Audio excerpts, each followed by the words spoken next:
தொப்பி தாடி, தொப்பி தாடி என்று ஆதீனம் சென்னைக்கு வந்து ஒரு கூட்டத்தில் பேசுகிறார் என்றால் இதற்கு பின்னால் இருக்கக்கூடிய அஜெண்டா வெறுமனே யாரோ ஒரு முஸ்லிமை குறிவைத்தது அல்ல.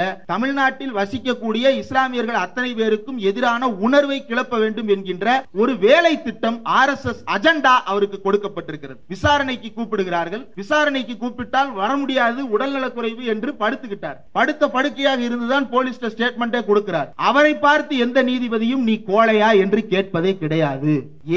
ஏன் வாஞ்சிநாதனை பார்த்து மட்டும் அந்த கோழையா என்கின்ற கேள்வி திரும்ப திரும்ப வந்து கொண்டே இருக்கிறது என்றால் வாஞ்சிநாதனை போன்றவர்கள் என்ன வேலை செய்கிறார்கள், யாருக்காக உழைக்கிறார்கள் என்பதிலிருந்துதான் வருகிறதா என்கின்ற சந்தேகங்கள் சமூகத்தில் எழத்தான் செய்யும். அந்த கேள்விகளுக்கு நீதிமன்றம் பதில் சொல்லித்தான் ஆக வேண்டும். இந்த கண்டெம்ட் ஆஃப் கோர்ட் என்கின்ற இந்த கோர்ட் ப்ரொசீடிங்கை இனிஷியேட் பண்றது யாரு அப்படின்னா மாண்புமிகு உயர்நீதிமன்ற நீதிபதி GR சாமிநாதன் அவர்கள். GR சாமிநாதன் 4 நாட்களுக்கு முன்னால் நடந்த ஓம் சேரிட்டபிள் ட்ரஸ்ட் என்கின்ற அமைப்பினுடைய நேஷனல் வெதிக் கான்பரன்ஸில் பேசிய சொல் அப்படியே எழுதியிருக்கிறேன். சனாதன தர்ம நெறிப்படி எனக்கு தெரிஞ்சு வாழக்கூடிய ஒரு மனுஷன் எந்த தப்புமே செஞ்சிருக்கவே முடியாதே.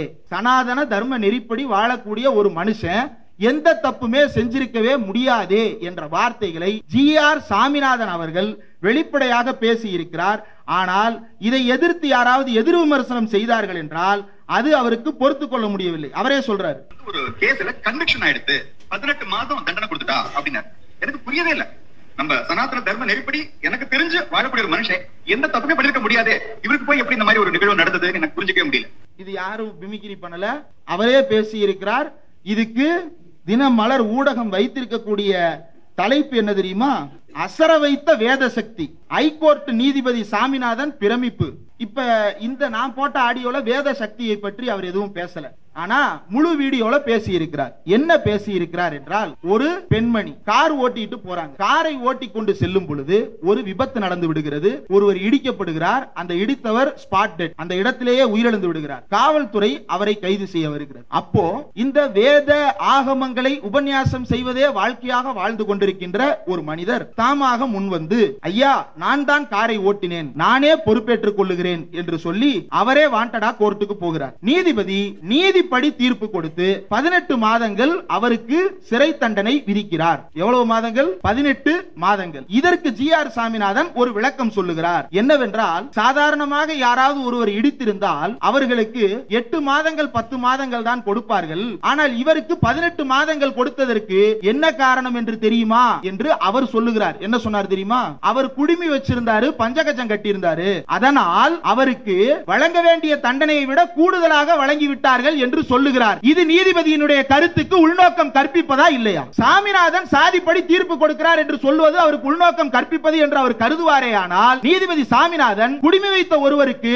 8 மாத தண்டனைக்கு பதிலாக 18 மாதங்கள் ஒரு நீதிபதி கொடுத்தார் என்று சொல்லுவது அந்த நீதிபதிக்கு களங்கம் விளைவிப்பது, கோர்ட்டுக்கு பங்கம் விளைவிப்பதா இல்லையா? அதுக்கு அவர் கடைசியா மாரல் ஆஃப் தி ஸ்டோரி சாமிநாதனே சொல்றாரு. என்ன சொல்றார்? நாம தர்மத்தை காப்பாத்தினா தர்மம் நம்மளை காப்பாத்தும். அப்ப அரசியலமைப்பு சட்டம் உங்களை காப்பாத்தாதா? அரசியலமைப்பு சட்டம் என்ன காப்பாத்தாதா? அந்த அரசியலமைப்பு சட்டப்படி ஒருத்தர் தீர்ப்பு கொடுத்திருக்கிறாரே, அப்ப இந்தியன் பீனல் கோடா இருக்கட்டும், அதுக்கப்புறம் பாரத BNS ஏதோ ஒன்றின்படி தீர்ப்பு கொடுத்திருக்கிறாரே, அப்ப அந்த சட்டங்கள்லாம் செல்லாதா? இது என்ன மாதிரியான வியாக்கியானம்? இதற்கு நீதிபதியாக ஏன் இருக்க வேண்டும்? ஏதாவது ஒரு இடத்தில் இந்த துஷ்யந்த் ஸ்ரீதர் இந்த மாதிரி கதகலாட்சேபம் பண்ணுகிறார்கள் இல்லையா, அந்த வேலையை நன்றாக செய்யலாம் இல்லையா?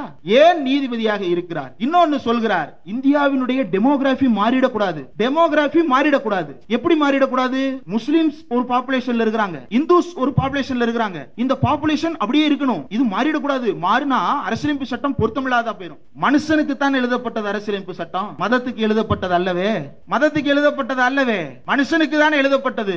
அது எப்படி பொருத்தம் இல்லாமல் போகும்? அப்போ ஒரு கூட்டத்தில் அரசியலமைப்பு சட்டம் டெமோகிராஃபி மாறினா பொருத்தம் இல்லாமல் போயிருன்றாரு. இன்னொரு கூட்டத்தில் வந்து வேதத்தை நாம் காப்பாற்றினால் வேதம் நம்மை காத்துவிடும். பிரமித்து போன சாமிநாதன். தினமலர் செய்தி. இவர்தான் வழக்கறிஞர் வாஞ்சிநாதன் தன் மீது களங்கம் கற்பித்ததாக இப்போது நீதிமன்ற அவமதிப்பு வழக்கை தொடர்ந்திருக்கிறார். முதலில் மனதை நெகிழ வைத்த ஒரு நிகழ்வாக அமைந்தது அந்த தொலைக்காட்சி விவாதத்தில் நடந்தது. நான் அதை பற்றி அன்றைக்கு ஒரு விளக்கத்தை சமூக வலைதளத்தில் போட்டதற்கு பிறகு பேச வேண்டாம் என்று நான் முடிவெடுத்து விட்டேன். அதனால் இன்றைக்கும் பேச வேண்டாம் என்றுதான் நினைத்தேன். ஆனால் எனக்கு முன்னால் பேசிய தோழர் மைனர் அவர்களும் தொகுப்புரையாற்றிய தோழர் முகமது காசிம் அவர்களும் கூட அந்த நிகழ்ச்சியை குறிப்பிட்டு பேசினார்கள். அதனால் என்னால் நன்றி சொல்லாமல் தவிர்க்க முடியாது. உங்கள் அனைவருக்கும் என்னுடைய மனமார்ந்த நன்றியை தெரிவித்துக் கொள்வதற்கு இந்த நேரத்தில் கடமைப்பட்டிருக்கிறேன். பல பேர் என்னை தொலைபேசியில் அழைத்தார்கள். நீங்கள் பேசிய விவாதத்தை நாங்கள் பார்க்க வேண்டிய அவசியம் கூட இல்லை, நீங்கள் என்ன பேசியிருப்பீர்கள் என்று எங்களுக்கு தெரியும், நீங்கள் யாரை தோலுரிப்பீர்கள் என்று எங்களுக்கு தெரியும், நாங்கள் உடன் இருக்கிறோம் என்று இஸ்லாமிய சகோதரர்கள் தொலைபேசியின் வாயிலாகவும் சமூக வலைதளங்கள் வாயிலாகவும் தெரிவித்த ஆதரவுக்கு என்றும் நன்றியுள்ளவனாக இருப்பேன் என்பதை இந்த கூட்டத்தில் உங்களுக்கு முன்னால் தெரிவித்துக் கொள்வதில் நான் மகிழ்ச்சி அடைகிறேன். இந்த ஊடகத்திறன் மேம்பாட்டு பயிற்சி அரங்கத்தில் தோழர் யூடியூப் அவர்களுக்கு சமூக வலைதளங்கள் பற்றிய தலைப்பு, எனக்கு தோழர் பக்ருதீன் அவர்கள் அனுப்பிய தலைப்பு பாசிசத்தின் பிடியில் ஊடகங்கள் என்ற தலைப்பில் தான் என்னை பயிற்சி கொடுப்பதற்காக பேசுவதற்காக அழைத்திருந்தார். 2 நாட்களுக்கு முன்புதான் அழைப்பு வந்தது, இல்லாவிட்டால் ஒரு பிரசன்டேஷன் கூட எடுத்து வந்திருக்க முடியும். ஆனாலும் கூட பல்வேறு விஷயங்கள் நாம் இன்றைக்கு முக்கியமாக விவாதிக்க வேண்டிய விஷயமாக மாறி இருக்கிறது. இந்த கூட்டத்தில் முதல் தீர்மானத்தை நானும் ஆதரித்து பேச வேண்டும் என்று நினைக்கிறேன். தோழர் வாஞ்சிநாதன் அவர்களுக்கு ஆதரவாக ஐக்கிய முஸ்லிம் முன்னேற்ற கழகம் வெளியிட்டிருக்கக்கூடிய இந்த தீர்மானம், இன்றைக்கு இஸ்லாமியர் ஒருவர் ஒரு பொது விவகாரத்தில் தன்னுடைய கருத்தை முன்வைத்து பேசுகிறார் என்றால், நீ இஸ்லாமியர், நீ இந்த கருத்தை எப்படி பேசலாம் என்று பல வகைகளில் அவருக்கு நெருக்கடியை தருகிறார்கள். அவர்களை பல்வேறு வகைகளில் கைது செய்வதற்கு முயற்சி செய்கிறார்கள், அவதூறு வழக்குகளில் சிக்க வைக்க முயற்சி செய்கிறார்கள். அதையெல்லாம் தாண்டி வழக்கறிஞர் வாஞ்சிநாதன் அவர்களுக்கு எதிராக இன்றைக்கு சென்னை உயர்நீதிமன்றத்தினுடைய மதுரை கிளையின் நீதிபதி GR சாமிநாதன் அவர்கள் எடுத்திருக்கக்கூடிய அந்த கண்டெம்ட் ஆஃப் கோர்ட் என்ற நீதிமன்ற அவமதிப்பு வழக்கிற்கு எதிராக உடன் இருக்கக்கூடிய தோழர்கள் அனைவருக்கும் நன்றியை தெரிவித்துக் கொள்ள வேண்டும். காரணம், வழக்கறிஞர் வாஞ்சிநாதன் யார் என்பதை நாம் முதலில் புரிந்து கொள்ள வேண்டும். அதிலிருந்துதான் நாம் இன்றைக்கு ஊடகங்களில் எப்படி பணியாற்றுகிறோம் என்பதையும் என்ன செய்ய வேண்டும் என்பதையும் புரிந்து கொள்ள முடியும் என்று நினைக்கிறேன். முதலில் திருப்பரங்குன்றம் மலையில் சிக்கந்தர் தர்காவை அகற்ற வேண்டும் என்றும் அதை அயோத்தியாக மாற்றுவோம் என்றும் வெளிப்படையாக ஹெச் ராஜா என்கின்ற நபர் ஊடகங்களில் சவால் விடுத்து பேசுகிறார். அவை அப்படியே செய்தியாக வெளியிடப்பட்டிருக்கின்றன.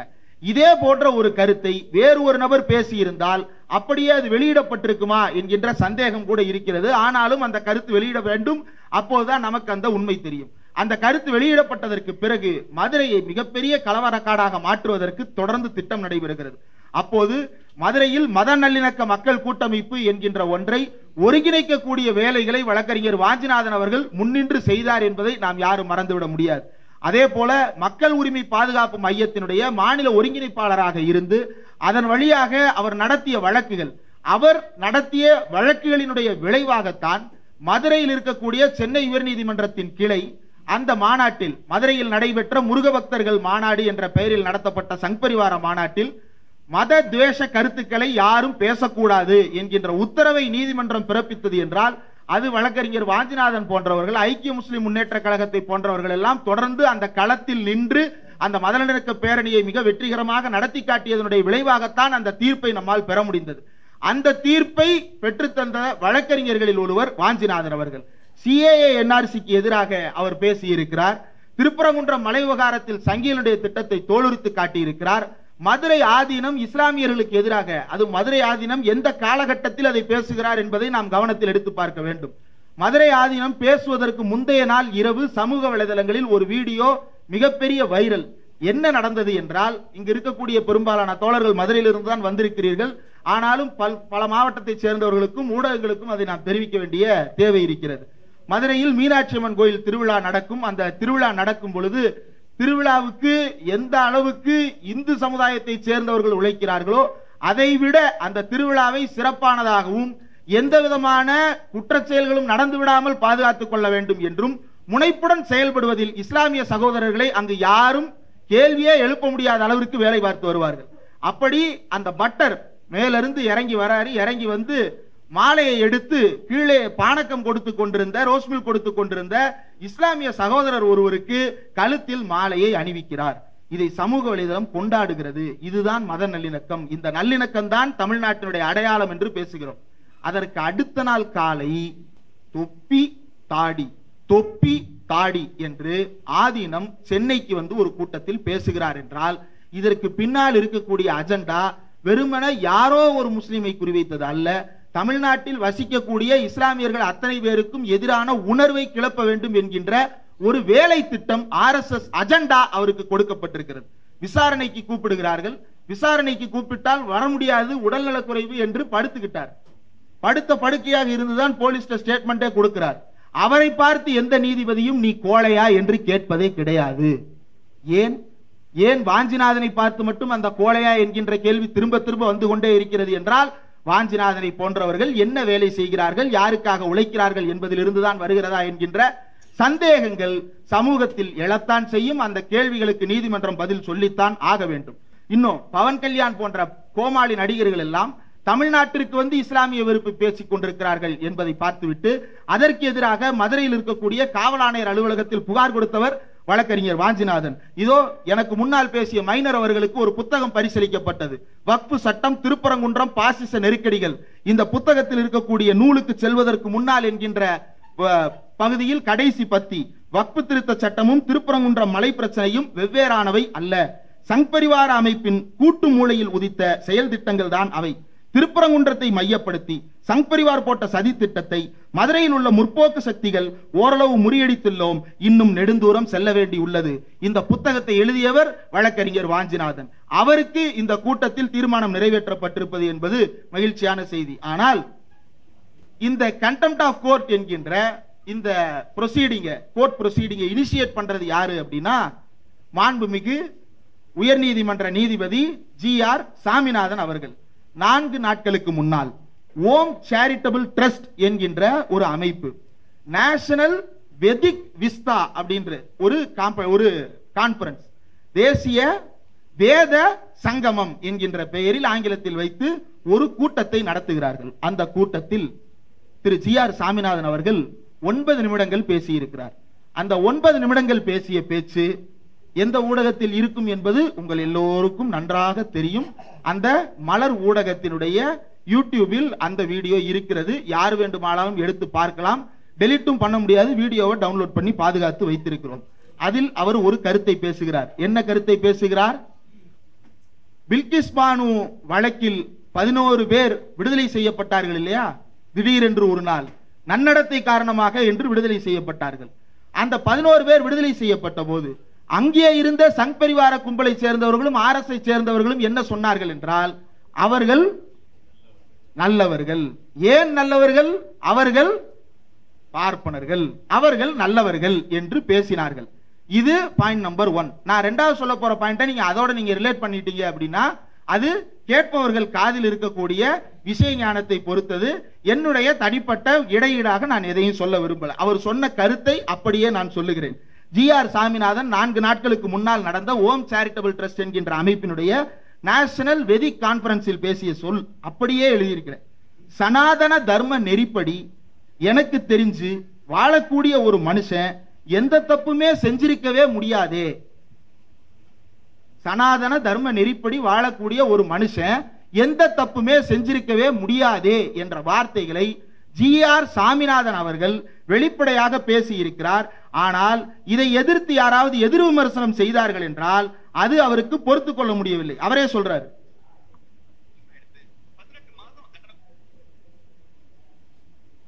ஒரு கேஸ்ல கன்விக்ஷன் ஆயிடுத்து 18 மாதம் தண்டனை கொடுத்துட்டா அப்படின்னா எனக்கு புரியவே இல்லை. நம்ம சனாதன தர்ம நெறிப்படி எனக்கு தெரிஞ்சு வாழக்கூடிய ஒரு மனுஷன் எந்த தப்புமே பண்ணிருக்க முடியாதே, இவருக்கு போய் எப்படி இந்த மாதிரி ஒரு நிகழ்வு நடந்தது எனக்கு புரிஞ்சுக்கவே முடியல. இது யாரும் மிமிக்ரி பண்ணல, அவரே பேசி இருக்கிறார். இதுக்கு தினமலர் ஊடகம் வைத்திருக்கக்கூடிய தலைப்பு என்ன தெரியுமா?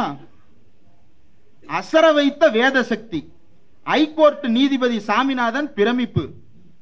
இப்ப இந்த நான் போட்ட ஆடியோல வேத சக்தியை பற்றி அவர் எதுவும் பேசல. ஆனா முழு வீடியோல பேசி இருக்கிறார். என்ன பேசி இருக்கிறார் என்றால், ஒரு பெண்மணி கார் ஓட்டிட்டு போறாங்க. காரை ஓட்டி கொண்டு செல்லும் பொழுது ஒரு விபத்து நடந்து விடுகிறது. ஒருவர் இடிக்கப்படுகிறார். அந்த இடித்தவர் ஸ்பாட் டெட், அந்த இடத்திலேயே உயிரிழந்து விடுகிறார். காவல்துறை அவரை கைது செய்ய வருகிறது. அப்போ இந்த வேத ஆகமங்களை உபன்யாசம் செய்வதே வாழ்க்கையாக வாழ்ந்து கொண்டிருக்கின்ற ஒரு மனிதர் தாமாக முன்வந்து, ஐயா நான் தான் காரை ஓட்டினேன், நானே பொறுப்பேற்றுக் கொள்ளுகிறேன் என்று சொல்லி அவரே வாண்டடா கோர்ட்டுக்கு போகிறார். நீதிபதி நீதிப்படி தீர்ப்பு கொடுத்து 18 மாதங்கள் அவருக்கு சிறை தண்டனை விதிக்கிறார். எவ்வளவு மாதங்கள்? 18 மாதங்கள். இதற்கு ஜி.ஆர். சாமிநாதன் ஒரு விளக்கம் சொல்லுகிறார். என்னவென்றால், சாதாரணமாக யாராவது ஒருவர் இடித்திருந்தால் அவர்களுக்கு 8 மாதங்கள் 10 மாதங்கள் தான் கொடுப்பார்கள். ஆனால் இவருக்கு 18 மாதங்கள் கொடுத்ததற்கு என்ன காரணம் என்று தெரியுமா என்று அவர் சொல்லுகிறார். என்ன சொன்னார் தெரியுமா? அவர் குடுமி வச்சிருந்தாரு, பஞ்சகஜம் கட்டியிருந்தாரு. அதனால் அவருக்கு வழங்க வேண்டிய தண்டனையை விட கூடுதலாக வழங்கி விட்டார்கள் என்று சொல்லுகிறார்.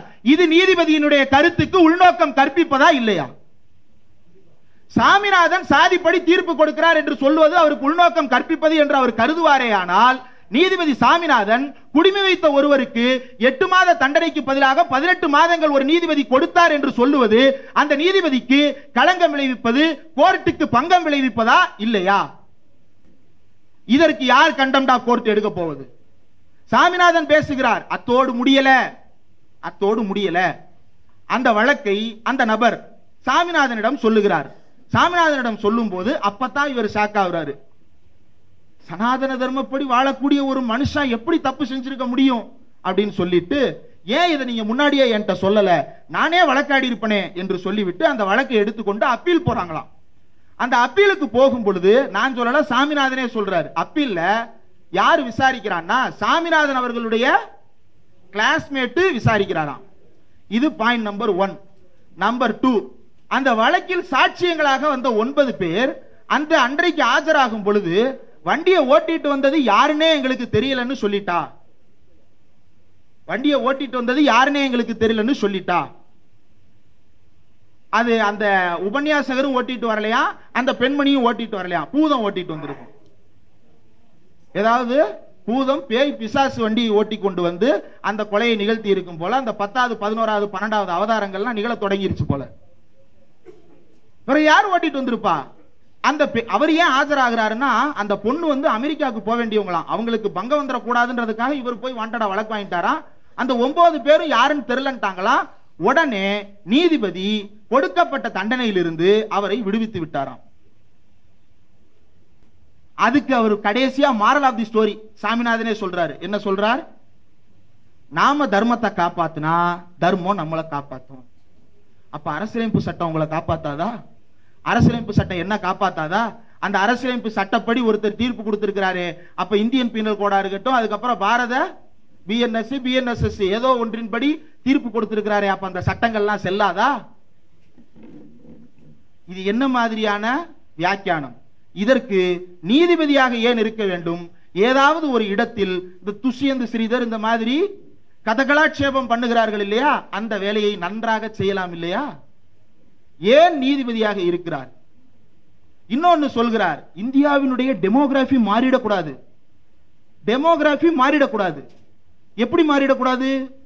முஸ்லிம்ஸ் ஒரு பாப்புலேஷன்ல இருக்கிறாங்க, இந்துஸ் ஒரு பாப்புலேஷன்ல இருக்கிறாங்க.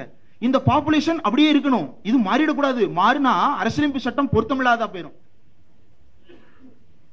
மனுஷனுக்கு தான் எழுதப்பட்டது அரசியலமைப்பு சட்டம், மதத்துக்கு எழுதப்பட்டது அல்லவே.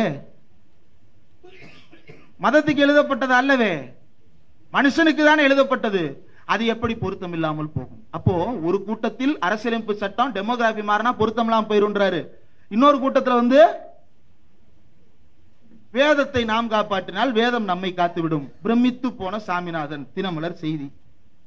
இவர்தான் வழக்கறிஞர் வாஞ்சிநாதன் தன் மீது களங்கம் கற்பித்ததாக இப்போது நீதிமன்ற அவமதிப்பு வழக்கை தொடர்ந்திருக்கிறார்.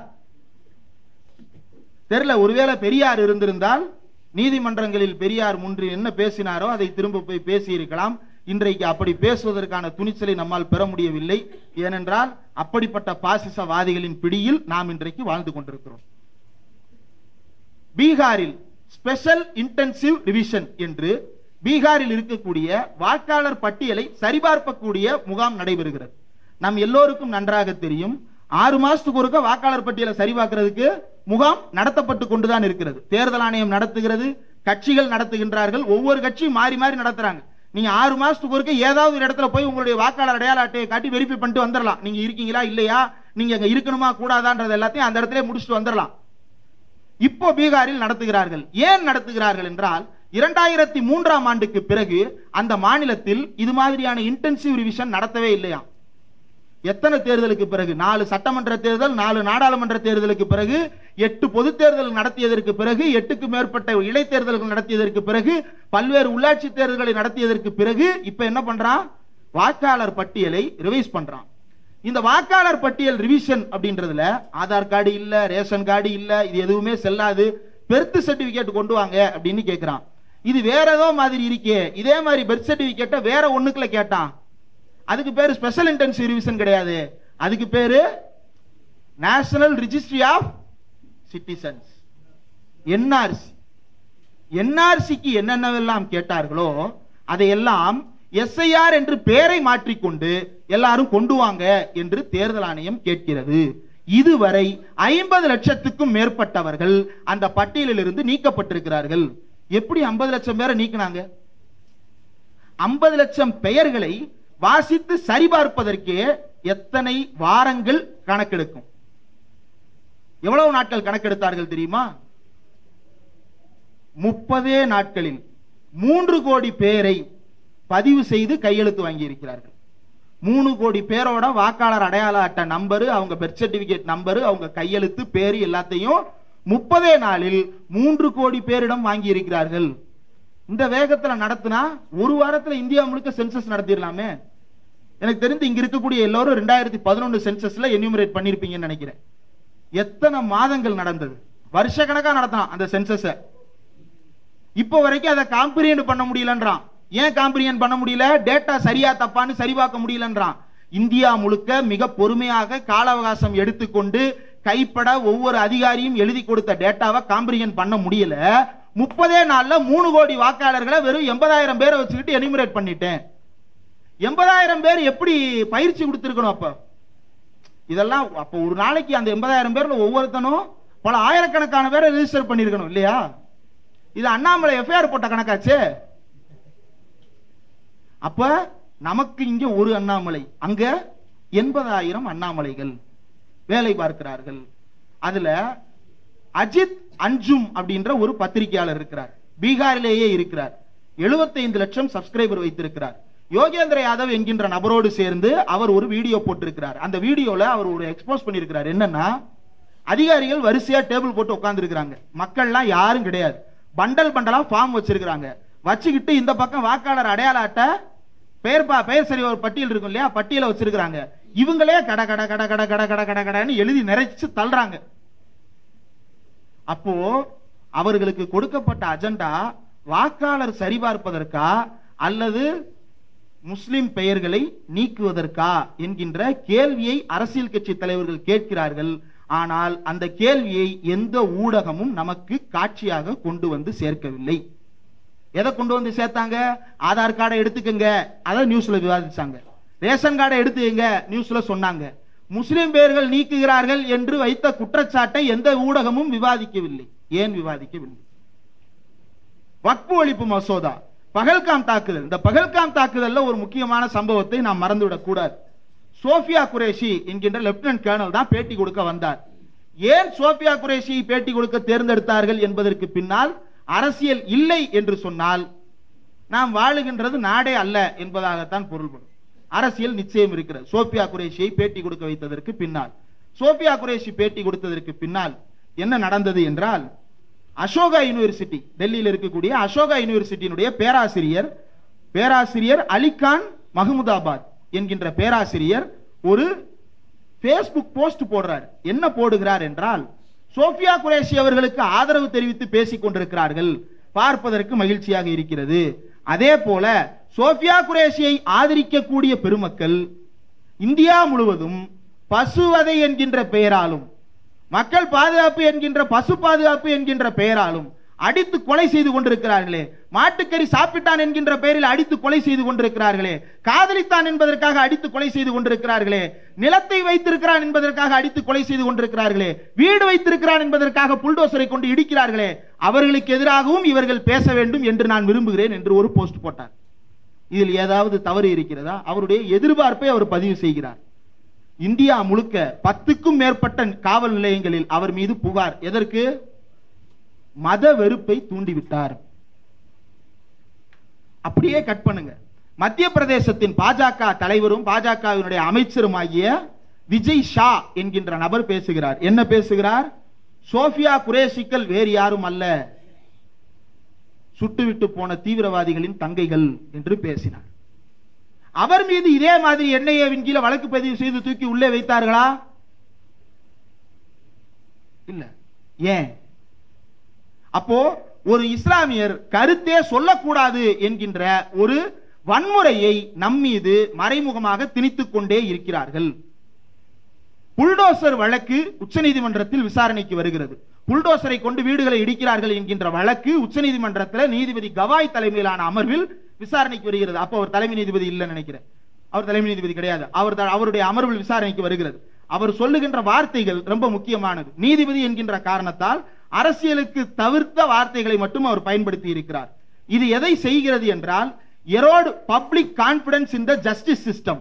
நீதித்துறையின் மீது மக்கள் நம்பிக்கை இழக்க வேண்டும் என்பதற்காக இது செய்யப்படுகிறது. இது point number 1. Number 2, a house is not just a property but embodies the collective hopes of family or individuals for stability, security and a future. எதிர்காலத்திற்காக, பாதுகாப்பிற்காக, நம்முடைய நிலைத்து நிற்கும் தன்மைக்காக வீடு என்பது வெறுமன சொத்து மட்டுமல்ல, அந்த குடும்பத்தினுடைய நம்பிக்கை. அந்த வீடுகளை இடிப்பதன் மூலமாக நீங்கள் என்ன செய்ய விரும்புகிறீர்கள் என்றால், இந்தியாவில் இருக்கக்கூடிய இஸ்லாமியர்கள் எல்லாம் நம்பிக்கை இழந்தவர்களாக மாற வேண்டும். எப்படி நம்பிக்கை இழந்தவர்களாக மாற வேண்டும்? நாம் வீடு ஒன்றில் குடியிருந்தால் இடித்து விடுவார்கள் என்கின்ற அளவுக்கு அச்ச உணர்வுக்கு ஆட்பட வேண்டும் என்பதற்காக இந்த வேலை நீதிமன்றத்தால் கண்டிக்கப்படும் என்று தெரிந்தும் அதை தொடர்ந்து செய்தார்கள். நீதிமன்றம் கண்டித்து அதை தடை செய்து விட்டதற்கு பிறகும் கூட மதுரையில் நடைபெற்ற மாநாட்டில் இந்து மகா சபையை சேர்ந்தவர்களும், இந்து மக்கள் கட்சியை சேர்ந்தவர்களும், இன்னும் பல்வேறு இந்து அமைப்புகளை சேர்ந்தவர்களும், அதுல பக்தன்ஜின்னு ஒரு நபர் பேசுகிறார். எப்படி வடக்கில் யோகி புல்டோசரை வைத்து நீதி வழங்கினாரோ அப்படி இங்கும் வழங்க வேண்டும் என்று பேசுகிறார் என்றால், அவர்கள் ரொம்ப தெளிவா இருக்கிறான். எதுல? இந்த நீதிமன்றத்தால இவங்களை ஒண்ணு செய்ய முடியாது என்கின்ற ஒரு நம்பிக்கை அவர்களுக்கு வந்திருக்கிறது. அதனால் தானே அப்படி பேசுறான். அடுத்ததாக, இது இப்படித்தான் நடக்கிறதா, இது வேறு வகைகளில் என்னென்னவெல்லாம் செய்கிறார்கள் என்று எடுத்து பார்த்தால், ஷம்சுல் இஸ்லாம் என்கின்ற பேராசிரியர் ஒருவர் சமீபத்தில் வெளியாகி இருக்கக்கூடிய காரவன் இதழில் ஒரு கட்டுரை எழுதியிருக்கிறார். அந்த கட்டுரையில் ஒரு முக்கியமான பகுதி வெளியாகி இருக்கிறது. பரம் வைபவ்கே பாத்பர் அப்படின்ற ஒரு புத்தகம் RSS பதிப்பகமாகிய சுருச்சி பிரகாசன் என்கின்ற பதிப்பகத்தால் வெளியிடப்பட்டு உடனே திரும்ப பெற்றுக் கொள்ளப்பட்ட ஒரு புத்தகம். அந்த புத்தகத்தில் சொல்லப்பட்டிருக்கும் செய்தி, டியூரிங் பார்ட்டிஷன், பிரிவினை காலத்தின் பொழுது, the Swayam sevaks pretended to be Muslims, ஸ்வயம் சேவகர்கள் RSS சங்பரிவார கும்பலை சேர்ந்தவர்கள் முஸ்லிம்களை போல வேடமிட்டுக் கொண்டார்கள். in order to infiltrate Muslim League, முஸ்லிம் லீக்குள்ளேயே ஊடுருவி and gain strategic information, உள்ளே இருக்கக்கூடிய செய்திகளை பெற்றுக்கொண்டு மக்கள் மத்தியில் கலவரத்தை தூண்டுவதற்காக வேலை பார்த்தார்கள் என்பது ஷம்சுல் இஸ்லாம் அந்த புத்தகத்திலிருந்து எடுத்துக்காட்டுகின்ற மேற்கோள். இப்படி இன்றும் இந்த வேலை தொடர்ந்து நடைபெற்றுக் கொண்டே இருக்கிறது. ஆனாலும் கூட ஒரு விஷயத்தை நாம் யோசித்து பார்க்க வேண்டும். வெறுப்புணர்வை பேசுகிறவர்கள் உண்மையில் அதிகமான நபர்கள் தான் இருக்கிறார்களா? ஊடகத்தின் மூலமாக இவ்வளவு வெறுப்பு செய்திகள் பரப்பப்படுகிறது. மக்கள் மத்தியில் வெறுப்பை கக்குபவர்கள் அதிகமாகத்தான் இருக்கிறார்களா என்று எடுத்து பார்த்தால் 4 வகையான மக்கள் இருக்கிறார்கள். ஒன்று, தீவிரமான வெறுப்பு உணர்வு கொண்டவர்கள். இன்னொன்று, அதற்கு இணையாக அந்த வெறுப்புக்கு எதிராக நல்லிணக்கத்தை பேணுவதற்கு ஒன்றுபட்டு நிற்பவர்கள். இது போக இன்னும் 2 வகையராக்கள் இருக்கிறார்கள். ஒரு குரூப், நாம பேசணும்னா எங்க பிரச்சனை வருமோன்னு பயந்து பேசாமல் இருப்பவர்கள். இன்னொரு கூட்டம், யாம் ஏன் பேசிட்டு நம்ம வாட்டுக்கு நம்ம வேலையை பார்ப்போம், இது எதுக்கு தேவையில்லாத பிரச்சனை என்று அமைதியாக போகிறவர்கள். இப்போ அவனுடைய டார்கெட் அப்படின்றது இந்த 4 வகையராக்களுக்கும் ஒவ்வொன்றாக செட் பண்ணியிருக்கிறான். வெறுப்பை பரப்புபவர்களை அவன் உற்பத்தி செய்ய நினைக்கிறான். எங்கிருந்து உற்பத்தி செய்ய நினைக்கிறான்? இந்த அச்சத்தால் அமைதியாக போகிறவனுக்கும், பிரச்சனை வேண்டாம் என்ற அமைதியாக இருப்பவனுக்கும், வெறுப்புக்கு எதிராக ஒன்றுபட்டு நிற்பவனுக்கும் இடையில இந்த வெறுப்புணர்வு கொண்டவர்களை அதிகப்படுத்த வேண்டும். ஆனா வெறுப்புணர்வு கொண்டவர்களை அதிகப்படுத்துவது அவ்வளவு சாதாரணம் அல்ல. அதனால அவனுடைய டார்கெட் என்னன்னா, அமைதியாக்குவது, பேசாமல் இருக்க செய்வது, பேசினால் எங்கே நம்முடைய வாழ்க்கை தொலைந்து விடுமோ என்ற அச்சுறுத்தலை ஏற்படுத்துவது. அந்த அச்சுறுத்தலை ஏற்படுத்துவதன் மூலமாகத்தான் வட இந்தியாவில் பெரிய அளவுக்கு பாஜக இன்றைக்கு வளர்ந்த கட்சியை போல காட்சியளிக்கிறது. இந்த பூதாகரப்படுத்தப்பட்ட பிம்பம் இன்றைக்கும் தமிழ்நாட்டில் எடுத்துக்கொண்டால் வெறுப்புக்கு எதிராக ஒன்று திரளுகிறவர்கள் அதிகமாக இருக்கிறார்கள். அந்த வெறுப்புக்கு எதிராக ஒன்று திரளுகின்ற கூட்டம் இருக்கு இல்லையா, அந்த கூட்டத்தை அமைதிப்படுத்த வேண்டும் என்பதுதான் அவனுடைய அஜெண்டா. அந்த அமைதிப்படுத்தலுக்கு தான் திருப்பரங்குன்றத்தின் தொடக்கத்தில் நடைபெற்ற சம்பவம். நாடாளுமன்ற உறுப்பினர் நவாஸ்கரி அவர்கள் சாப்பிடுகிறார். அவர் என்னன்னாலும் சாப்பிடலாம், அது அவர் வாய், அவருடைய உரிமை, அவருடைய உணவு, அவர் என்ன வேண்டுமானாலும் சாப்பிடலாம். அவர் அந்த படிக்கட்டுகளில் உட்கார்ந்து சாப்பிட்டுக் கொண்டிருக்கிறார். அது ஒரு புகைப்படமாக வெளியே வருகிறது. வெளியே வந்ததற்கு பிறகு சமூக வலைதளங்களில் அவர் பிரியாணி சாப்பிட்டாரு, அடுத்து நம்ம எச் அவர் பீஃப் பிரியாணி சாப்பிட்டாரு. ஏன் உனக்கு ஒரு வாய் கொடுத்தாரா தெரியல, சாப்பிட்டு பார்த்தா தானங்க தெரியும் என்ன சாப்பிட்டாருன்னு. இவன் சொல்றான்னா இப்ப இவர் ஒரு வாய் கொடுத்துருக்கிறாரு, நீ சாப்பிட்டு இருக்கன்னு தானே அர்த்தம். ஏன்னா போட்டோல தெரியலங்க, போட்டோல அவர் ஏதோ சாப்பிடுறாரு. அது புளியோதரையா கூட இருக்கலாம், புளிச்சாதமா இருக்கலாம், அல்லது ஒரு புளிக்குழம்பு சோறா இருக்கலாம்ல, வீட்டுல இருந்து கட்டி கொண்டு வந்திருக்கலாம், என்ன வேணாலும் இருக்கலாம். அது பீஃப் பிரியாணியா கூட இருக்கலாம். அது உனக்கு தேவையில்லை, அது உனக்கு தேவையில்லாத விஷயம். அவர் சாப்பிட்ட உடனே என்ன செய்யறான் அப்படின்னா பீஃப் பிரியாணி சாப்பிட்டாங்க. இப்போ ஒரு அங்கதான் ஒரு அஞ்ச தகுந்த ஒரு செயலை நம்மால் பார்க்க முடிகிறது. என்ன அப்படின்னா பொது சமூகம் எதுக்கு இவ்வளவு பிரச்சனைக்கு நடுவுல அங்க போய் ஏன் பாய் நீங்க பிரியாணி சாப்பிட்டீங்க, நான் பிரியாணியை சாப்பிடல, இருக்கட்டும் பாய் அங்க போய் ஏன் பாய் சாப்பிட்டீங்க, சரி சாப்பிட்டதை விடுங்க, இத போட்டோவா பாய் எடுத்து போடுவீங்க, இப்படின்ற கேள்விய ரொம்ப சாதாரணமா ரொம்ப அழகா கேட்டு போயிடுறாங்க. இப்ப இது என்ன மாதிரியான தாக்கத்தை ஏற்படுத்தும்? நீ சாப்பிடலாம், ஆனா மத்தவனுக்கு தெரியாம சாப்பிடணும். நீ சாப்பிடு, ஆனா போட்டோ போட்டுறாத. கடைசியில நீ ஏன் பாய் அங்க போய் சாப்பிடுற, வீட்டுல உட்காந்து சாப்பிட வேண்டியதானே. அடுத்து வீட்டுக்குள்ள கலவரம் பண்ணுவான். அப்ப என்ன சொல்லுவ, ஏன் பாய் வீட்டுக்குள்ள உட்காந்து சாப்பிடுற, மசூதி பக்கம் போய் சாப்பிட வேண்டியதானே, அதான் நோன்பு காலம் இருக்கல, அப்ப மட்டும் சாப்பிட்டுக்கிட்டா போதாதா அப்படின்னு கேட்பான். அடுத்து என்ன சொல்லுவான், மசூதிக்குள்ள வருவான் ஒரு சங்கி. அப்ப என்ன சொல்லுவான், ஏன்பா இவ்வளவு பேர் சொல்றாங்க, நீ விட்டுற வேண்டியதானே, இந்த பீஃபை சாப்பிட்டாதான் உயிரோட இருக்க முடியுமான்னு கேட்பான்.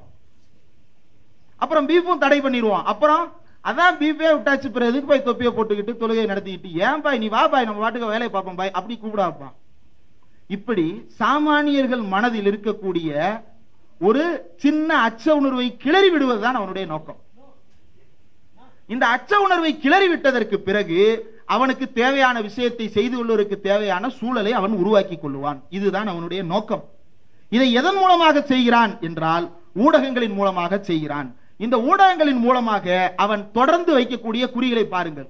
அமித்ஷாவா இருக்கட்டும், மோடியா இருக்கட்டும், ஒவ்வொரு முறையும் வேலை வாய்ப்பை பத்தி கேட்கும் பொழுது என்ன சொல்றான், எல்லா வேலையும் யார் யாரோ எடுத்துட்டு போயிடுறாங்க. யாரு? அது வெளிநாட்டுல இருந்து எடுத்துட்டு போயிடுறாங்க. எந்த வெளிநாட்டுல இருந்து? பங்களாதேஷ்ல இருந்து வந்துடுறாங்க. பங்களாதேஷ்ன்றது இந்தியாவில் இருக்கக்கூடிய ஒரு மாநிலத்தினுடைய ஒரு பகுதியை போன்ற ஒரு நாடு. அங்கிருந்து எப்படிங்க இந்தியாவில் இருக்கிற எல்லா வேலை, அங்க இருக்கிறவங்க பூரா பேர் இங்க வந்தாலும் கூட அவ்வளவு வேலையை எடுத்துட்டு போக முடியாது. அப்ப ஏன் இதை பரப்புறான்? அப்ப நம்மளுக்குள்ளே ஒரு வேலை வரத்தான் செய்வாங்க போல, அப்படிலாம் வராமலாம் இருக்க மாட்டாங்க, கொஞ்சம் பேர் வருவாங்க, அப்படி இப்படி வேஷம் போட்டு திரிவாங்க போல, அப்படின்ற மாதிரியான ஒரு பேச்சை கிளறி விடுவது அவனுடைய நோக்கம். வளங்களை பகிர்ந்து கொடுப்பதை பற்றி பேசினால் உங்களுடைய தாலியை பிடுங்கிக் கொள்வார்கள், எருமை மாட்டை பிடுங்கிக் கொள்வார்கள் என்று கட்டுக்கதை அவிழ்த்து விடுவது. கடைசியா எங்க வந்துட்டான்னா, ரிசர்வேஷனை என்னடா செய்ய போறீங்கன்னு கேட்டா அதுவும் முஸ்லிம்கள் எடுத்துட்டு போயிட்டாங்க. ஏது இந்த 3%? மீதி இருக்கிற 97 இங்கதான், அங்க கிடையாது, பல மாநிலங்கள்ல கிடையாது. கொடுக்க முயற்சி நடக்கும் போதே இதெல்லாம் பேச ஆரம்பிச்சுட்டான். அப்போ இதை தொடர்ந்து பேசுவதற்கான காரணம் என்ன? இப்ப இதை நேரடியா பேசுறான். வடக்கில் இருக்கக்கூடிய சமூகங்களில் இதை நேரடியாக அவனால் பேசிவிட முடிகிறது. தமிழ்நாட்டில் நேரடியாக பேச முடியாத காரணத்தால் பல்வேறு ஏஜென்ட்டுகளை ரெக்ரூட் பண்ணியிருக்கிறான். அந்த ஏஜென்ட்டுகள் என்னென்ன சொல்லுவார்கள்? நம்மை சாத்தானின் பிள்ளைகள் என்று சொல்லுவார்கள். உனக்கு ஓட்டு போடலன்னா சாத்தானின் பிள்ளைகளா?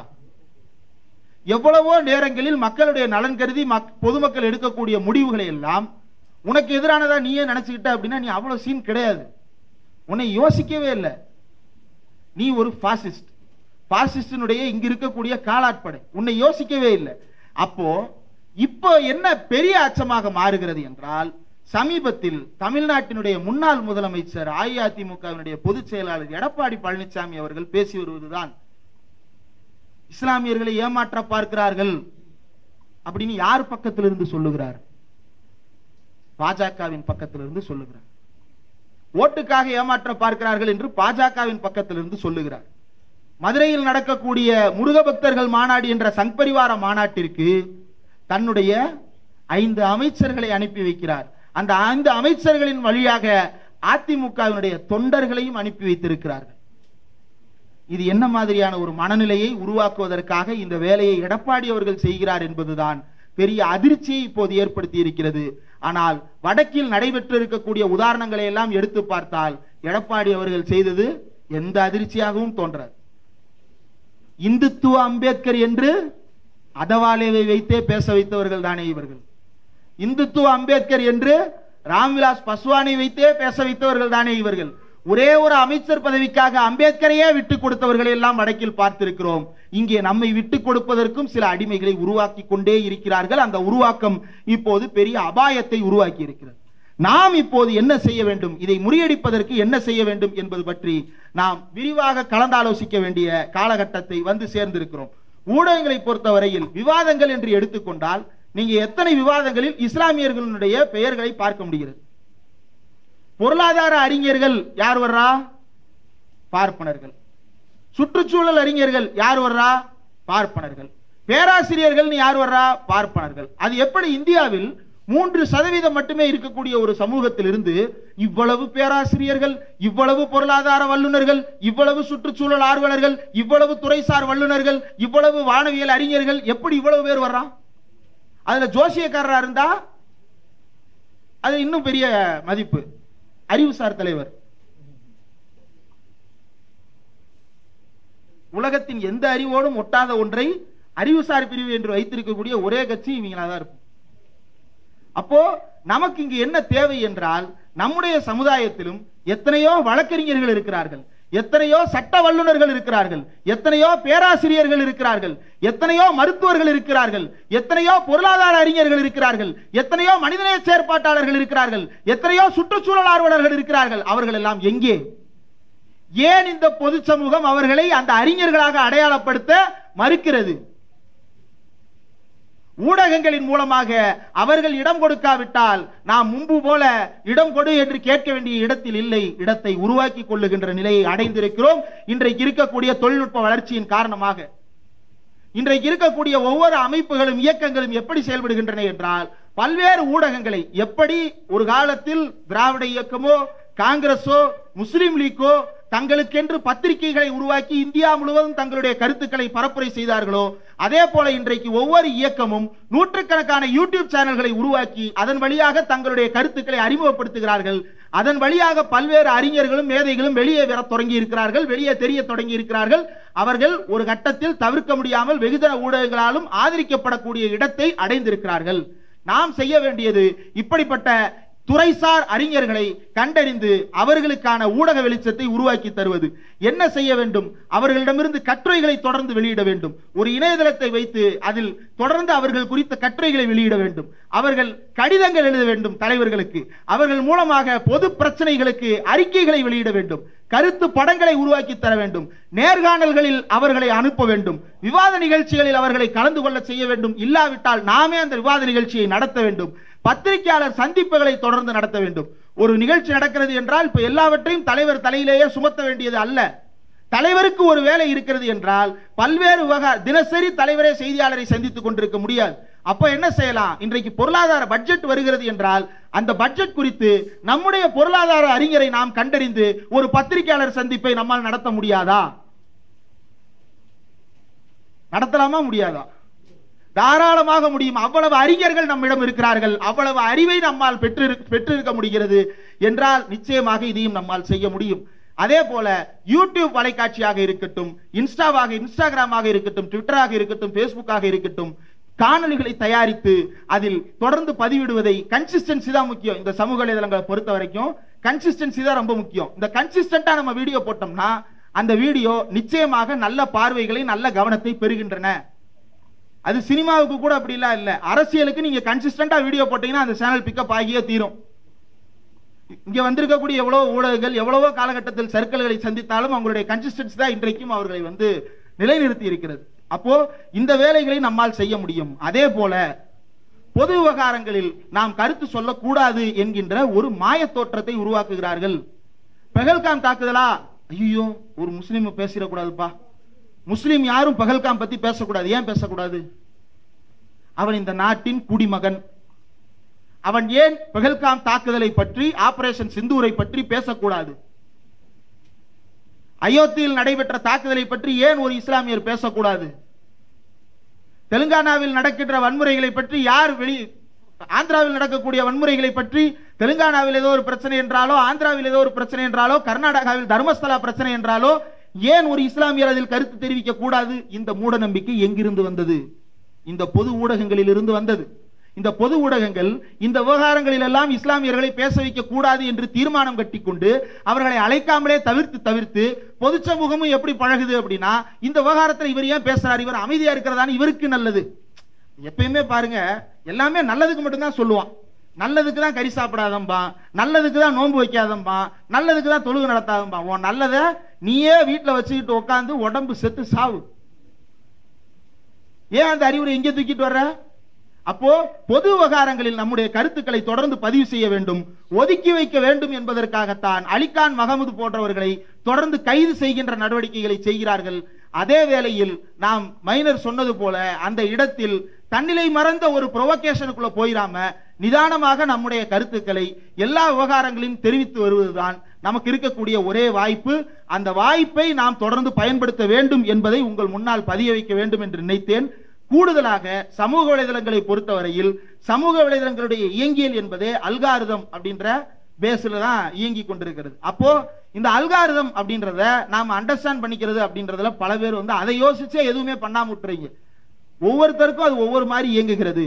நாம் உருவாக்கி இப்ப மைனருடைய அனுபவம் வேற, யூடியூப் ரூட்டர்ஸுடைய யூடியூப் அல்காரித அனுபவம் வேற, பேரலையினுடைய யூடியூப் அல்காரித அனுபவம் வேற. இப்ப அருவி வந்திருக்கிறாங்க, நீர்த்திரை வந்திருக்கிறாங்கன்னா அவங்களுடைய யூடியூப் அல்காரித அனுபவம் வேற.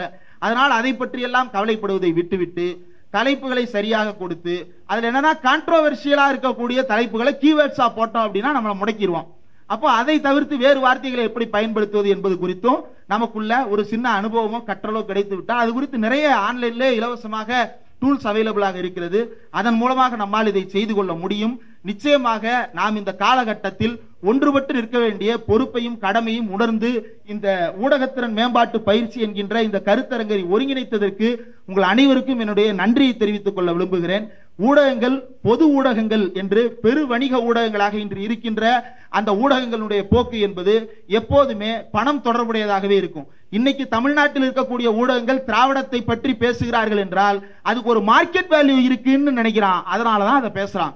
அப்போ இதற்கான மார்க்கெட்டை உருவாக்கியது யார் என்றால் சமூக வலைதளங்கள் தான். அப்ப நம்முடைய சந்தை மதிப்பை நாமே உருவாக்கி கொள்வதற்கான வேலைகளை நாம் தொடங்க வேண்டும். ஆர்வமாக இருக்கக்கூடிய இளைஞர்களை வைத்து ஒரு யூடியூப் சேனல் தொடங்குங்க. 2 நாளைக்கு ஒரு வீடியோ போடுங்க. ஒரு நாளைக்கு ஒரு வீடியோ போட முடிஞ்சவங்க ஒரு நாளைக்கு ஒரு வீடியோ போடட்டும். 2 நாளைக்கு முடிஞ்சவங்க 2 நாளைக்கு ஒரு வீடியோ போடட்டும். வாய்ப்புள்ளவர்கள் பிரஸ் மீட் கொடுங்க. ஒவ்வொரு ஊர்லயும் பிரஸ் மீட் கொடுக்க முடியும், பத்திரிகையாளரை சந்திக்க முடியும். அந்த சந்திப்புகளை ஏற்பாடு செய்யுங்க. பொது நிகழ்ச்சிகளில், அந்த பொது விவகாரங்களில், பொது சர்ச்சைகளில் கருத்து சொல்வதற்கு நாம் செய்தி தொடர்பாளர்களை உருவாக்கி எந்த விஷயம் நடந்தாலும் நம்முடைய செய்தி தொடர்பாளர் பேர்ல ஒரு அறிக்கை போகணும். மெயின் ஸ்ட்ரீம் பார்ப்பான், 4 தடவை பார்ப்பான், 5 தடவை பார்ப்பான், தொடர்ந்து அறிக்கை வருதா, இவரை கூப்பிட்டுருவோமே, இவர் தான் இருக்கிறாரே, ஆள் இல்லாம தவிச்சிட்டு இருக்கிறான். ஏன்னா 3% அவ்வளவு விவாதத்தை நடத்திட முடியாது. 97% ஆகிய நம்பி வைத்து தான் அவ்வளவு நடத்த வேண்டி இருக்கிறது அவனுக்கு. அப்ப ஆள் தேடிட்டு தான் இருக்கிறாங்க. அந்த இடத்தை நாம் நிரப்புவதற்கு நம்முடைய உழைப்பை தொடர்ந்து செய்வோம். தமிழ்நாட்டினுடைய இன்றைக்கு இருக்கக்கூடிய இந்த மத நல்லிணக்க சூழல் இன்னும் மேம்பட வேண்டும். அதே போல இந்தியா முழுவதும் இந்த கருத்து பரவ வேண்டும். அப்போதுதான் நாம் ஒரு அமைதியான நிம்மதியான சூழலில் வாழ முடியும். கர்நாடகா ஹூப்ளி மாகாணத்தில் நடைபெற்ற சம்பவங்கள் உங்களுக்கு எல்லாம் தெரிந்திருக்கும் என்று நினைக்கிறேன். ஒரு மைதானத்தில் கொடியேற்றுகிறேன் என்று வந்தான். கொடியேற்றுகிறேன் என்று அங்கு வந்தவன் தான் இந்த மைதானம் எங்களுடையது என்று அடுத்து கேட்டான். முடியாது என்று மறுத்தார்கள். ஏன்னா அது ஜமாத்துக்கு சொந்தமானது, ஜமாத்துக்கு சொந்தமான மைதானம். அதுல இவன் கொடியேற்றுறேன்னு வர்றான். ஏன்பா பொது இடம் எவ்வளவு இருக்கு, ஏன்பா தனியார் இடத்துல கொடியேற்றுன்னு கேட்டவொடனே மாப்பிள்ள சொம்பு கேட்ட கதையாக அவன் என்ன சொல்லிட்டான், பாய்ங்க கொடியேற்ற கூடாதுன்னு சொல்லிட்டாங்க. ஏய் நானும் ஏத்துறேன்டா, பொது இடத்துக்கு போலான்னு தானடா உன்னைய கூப்பிட்டேன். ஆனா என்ன சொல்லிட்டான், கொடியே ஏற்றக்கூடாதுன்னு சொல்லிட்டாங்க அப்படின்னு விஷத்தை பரப்பினான். அதே பேட்டன் தான் திருப்பரங்குன்றம் கொடிமரம். திருப்பரங்குன்றத்துல கொடிமரம் விளக்கு தூபம்னு பஞ்சாயத்தை கூட்டுறதும் இதே பேட்டன் தான். அவன் சர்ச்சையை உருவாக்குறது தான் அவன் வேலை. அதுக்கப்புறம் அது 1000 கால் முளைச்சு நடக்கும். அதே கர்நாடகா ஹூப்ளி மாகாணத்துல ஒரு இடம் இருக்கு, மலைப்பகுதி. அந்த மலைப்பகுதியில 2 சமாதி இருக்கு. ஒன்னு ஒரு சூஃபி ஞானியுடைய சமாதி, இன்னொன்னு ஒரு இந்து சாமியாருடைய சமாதி, இந்த 2 சமாதி இருக்கு, யாருமே போனதில்லை அந்த இடத்துக்கு, யாருமே போனதில்லை. இவன் போய் என்ன பண்றான் அப்படின்னா, என்னடா 2 ஒண்ணா இருக்கு, இது போதுமே கலவரம் பண்றதுக்குன்னு ஆரம்பிச்சு சபரிமலைக்கு எப்படி கூட்டம் திரட்டிட்டு போக ஆரம்பிச்சாங்களோ, நீங்க சபரிமலைக்கு போறத பாருங்களேன், தனியாவே போக மாட்டாங்க, குரூப்பா சேர்ந்து தான் போவாங்க. எப்படி, ஏன் குரூப்பா சேர்ந்து மட்டும் போறான்? ஆதிபராசக்தி கோயிலுக்கு போறாங்கல்ல, குரூப்பா சேர்ந்து தான் போவாங்க. ஏன் அப்படி குரூப்பா சேர்றாங்க அப்படின்னா, அவனுக்கு ஆரம்பத்தில் 1 நபர் 2 நபர் தான் கிடைச்சாங்க. அவனை வச்சு எம்எல்எம் பாணியில நீ 10 பேரை கூட்டுவா, நீ 10 பேரை கூட்டுவான்னு கொடுக்கப்பட்ட டாஸ்க்ல உருவானதுதான் இவ்வளவும். அது போல அங்க இருக்கக்கூடிய இந்து சாமியார் சமாதியை வழிபடுறதுக்காக வாங்கன்னு சொல்லிட்டு இவன் வேன் பிடிச்சு கூட்டிட்டு போய் அங்க கலவரம் பண்ணி ஒத்த ஓட்டு பெறாத பிஜேபியாக இருந்த கட்சி அங்க அடுத்த எலெக்ஷன்ல டெபாசிட், அதுக்கு அடுத்த எலெக்ஷன்ல ஜெயிச்சிட்டான். இப்படி எல்லா மாநிலத்திற்கும் ஒரே பேட்டர்ன் தான். இந்த பேட்டர்னை பயன்படுத்தி கொண்டு அவன் உடைக்க பார்க்கிறான். உடைவிடுவதற்கு எது தடையாக இருக்கிறது? தமிழ்நாட்டில் எது தடையாக இருக்கிறது என்றால், ஆர்எஸ்எஸ் பற்றியும் பிஜேபி பற்றியும் ஆய்வு செய்து நளின் மேத்தா என்கின்ற நபர் தி நியூ பிஜேபி என்கின்ற ஒரு புத்தகத்தில் குறிப்பிட்டிருக்கிறார். கர்நாடகாவில் சாதித்ததை ஏன் தமிழ்நாட்டில் சாதிக்க முடியவில்லை என்றால், கர்நாடகாவில் நாமெல்லாம் கன்னடர்கள் என்று அவர்கள் ஒன்று சேரவில்லை. ஆனால் இங்கே நாமெல்லாம் தமிழர்கள்னு ஒன்று சேர்றான், நாமெல்லாம் திராவிடர்கள்னு ஒன்று சேர்றான், நாமெல்லாம் மனிதர்கள்னு ஒன்று சேர்றான். இதை உடைக்க முடியல. இதை உடைப்பதற்கு எங்களிடம் இருக்கக்கூடிய ஆயுதம் 2018 எழுதுறது. இதை உடைப்பதற்கு எங்களிடம் இருக்கக்கூடிய ஆயுதம் யாருன்னு நான் சொன்னான்னா யாரா இருக்கும்? ரஜினிகாந்த். அப்போது இப்போது யார் என்பதை உங்களுடைய வெளிச்சத்திற்கே விட்டு விடுகிறேன். இந்த வாய்ப்பை கொடுத்த தமிழ்நாட்டின் ஐக்கிய முஸ்லிம் முன்னேற்ற கழகத்தினுடைய மாநில ஊடக பிரிவுக்கும், இந்த வாய்ப்பு தொடர்பாக என்னிடம் தொலைபேசியில் தொடர்பு கொண்டு பேசிய தோழர் பரூக் அவர்களுக்கும், தலைமையேற்று இந்த நிகழ்ச்சியை நடத்தி கொண்டிருக்கின்ற தலைவர் திரு ஹைதர் அலி அவர்களுக்கும் என்னுடைய நெஞ்சார்ந்த நன்றியை தெரிவித்துக் கொள்கிறேன். ஒன்றுபட்டு பயணிப்போம், ஒற்றுமை வெல்க.